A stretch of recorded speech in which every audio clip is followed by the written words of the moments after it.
Yeah? Yeah, go for it. Hi, I'm Benjamin Francis Leftwich and I'm a really big deal.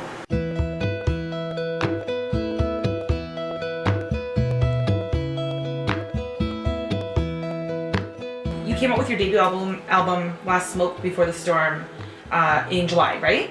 Yeah. So can you tell us a little bit about it, like what the name comes from? And Yeah, the name's kind of a reference to just that, the moment of calm before everything else starts, which is kind of what I hadn't told when I was making the album. I didn't know what was going to happen, but there was a buzz around stuff, and there's actually a song on the album called Last Smoke Before the Snowstorm, which was the last song I wrote for the album. And I think it's a cool name, Yeah, absolutely. With the album itself too, like, can you tell us a little bit about just making it and the journey making it and where you are now? Yeah, I made, a guy called Ian Grimble produced the album. He's a great producer. We did it in a church in London. And it's 10 songs that I'm really proud of. I guess I had my whole life to write that first album, and we had like 50, 60 songs. We kind of whittled them down, and then we're still touring that album now 3 years later, and I'm really proud of it, and it's nice, it got a bit of buzz when it came out, but it's nice that people are still discovering it for new. Like I played Vancouver before, and tonight sold out, so people are still finding it, which I like, Yeah, I'm glad absolutely. it's kind of like steady away. But If I could ask you though, what your personal favorite track off of your album is, what would it be?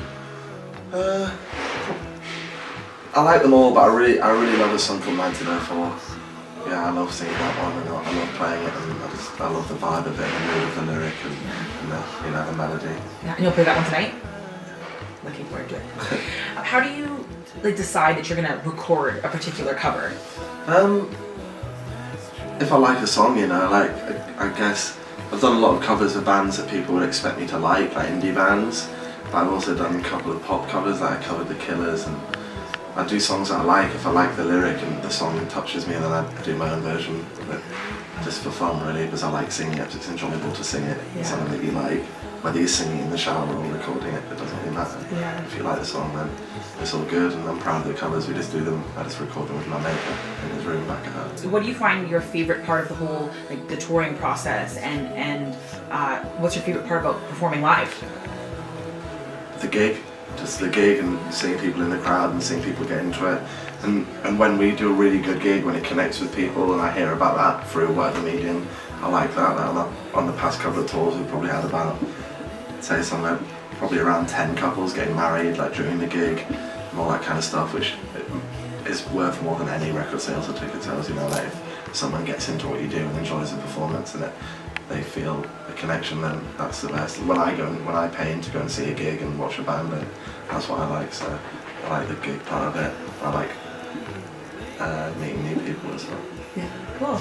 Not even just with this tour, but with your previous tours, what would you say is one of your favorite places that you've been so far? Honestly, my favourite place to play is Canada. Yeah? Honestly, yeah. I've played here a bit before and I love it. I love the vibe, and we seem to have a good thing going here. My agent for North America and the whole of Canada lives in Toronto, and I've got friends here, and I like the music here, and I like the vibe, and it's kind of chill. I really like it a lot. Great. What would you say is one of the coolest things that's happened in your career so far? Again, that obvious answer is people, being helped by my songs. I've had some really personal emails that I can't fully say exactly what they're about, but people who've lost loved ones and all that stuff, and my songs have helped them. Every time I get an email like that really, makes me feel good.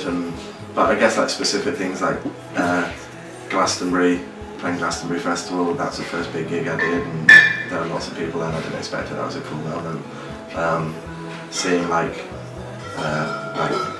dudes from Snow Patrol and Radiohead in the crowd at gigs is cool. Best thing so far. Touring and seeing new places, being able to travel and do something I enjoy, and I feel like, and writing songs and sharing songs is the best thing that's happened to me. What kind of advice do you have for someone that's aspiring to do what you're doing? Advice? Remember that songs are king, and songs are more important than the person who's writing them. Always focus on the songs, be proud of what you do. Don't compromise unless you want to compromise. Find the right people to work with. be nice to everyone and remember that songs have the potential to change people's worlds. Because I know songs that I love have changed mine, so be proud of what you do and do it well and enjoy it, and remember that success doesn't really have anything to do with sales or record sales or ticket sales. It's if one person loves your song, then that's a success. So this is called WBD's Fun 5. I'm going to ask you 5 really fast questions and just first thing that comes to your mind, okay? Okay. Wait, before you go, can you keep the paper down? Come on. If you could live anywhere in the world, where would you live and why? Canada, because I like it. It's a beautiful country, and I love the vibe here. And people watching this might think I'm just saying it because I think I'm in Canada right now, but I really, really like it a lot. If I gave you $20 to spend on anything right now, what would you spend it on? A pizza. Yeah? What kind of pizza? One with extra herbs. You're so healthy. Yeah, I tried. Yeah, that's good. Tell us something about yourself that would surprise people. I have a tattoo of an octopus on my belt. What advice would you give to your 15-year-old self?